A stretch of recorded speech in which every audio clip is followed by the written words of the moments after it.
বিএনপির চেয়ারম্যান হিসেবে আনুষ্ঠানিকভাবে দায়িত্ব গ্রহণ করেছেন তারেক রহমান। ৯ জানুয়ারি বিএনপি মিডিয়া সেলের অফিসিয়াল পেজ থেকে এ তথ্য জানানো হয়।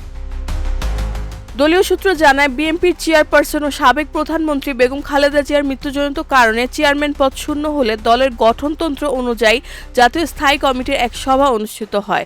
সভায় সর্বসম্মতিক্রমে তারেক রহমানকে বিএনপির চেয়ারম্যান হিসেবে দায়িত্ব দেওয়ার সিদ্ধান্ত নেওয়া হয়। এর মধ্য দিয়ে গঠনতন্ত্র অনুসারেই তিনি দলের সর্বোচ্চ নেতৃত্বের দায়িত্ব গ্রহণ করেন।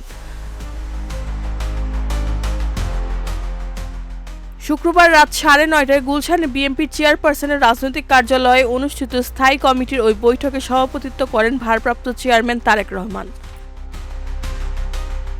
বৈঠকে দলের মহাসচিব মির্জা ফখরুল ইসলাম আলমগীর, জাতীয় স্থায়ী কমিটির সদস্য ডক্টর খন্দকার মোশাররফ হোসেন ও মির্জা আব্বাস সহ আরও অনেকে উপস্থিত ছিলেন। দলের নেতারা আশা প্রকাশ করেন, তারেক রহমানের নেতৃত্বে বিএনপি আরও সুসংগঠিত ও শক্তিশালী হবে।